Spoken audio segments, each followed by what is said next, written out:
Magandang araw po sa inyong lahat.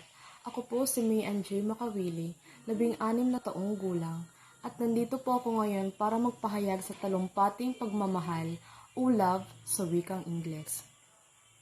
Ang pagmamahal o love ay isang misteryosong lakas na bumabalot sa ating buhay at naglalaman ng maraming kahulugan. Ito hindi lamang simpleng damdamin, kundi isang pangunahing puwersa na nagpapakilos sa ating mga puso at isipan. Ang pag-ibig ay nagsisimula sa pamilya, ang pundasyon ng bawat pagmamahalan. Sa pagitan ng magulang at anak, natutunan natin ang kahalagahan ng pag-aalaga, pagtitiwala, at pag-unawa. Ito'y nagiging tulay ng mag-ugma sa ating mga ugnayan. Nagbibigay lakas sa gitna ng mga pagsubok.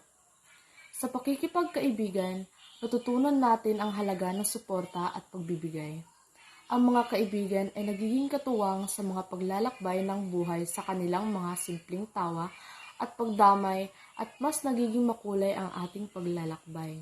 Nararamdaman natin ang kakaibang init ng damdamin.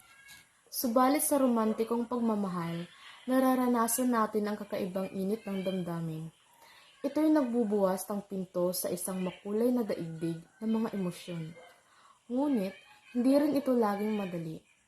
Ang pag-ibig ay may kasamaang pagtanggap sa mga pagkakamali at pagkakataon para sa pag-unlad at paglago. Sa pag-usbong ng pag-ibig sa sarili, natutunan natin ang pagpapahalaga sa ating mga pangangailangan at pangarap. Ito'y magiging bahaya ng mas malalim na pag-unawa sa ating sarili at nagbubukas ng pintuan ng mas mataas na antas ng kasiyahan.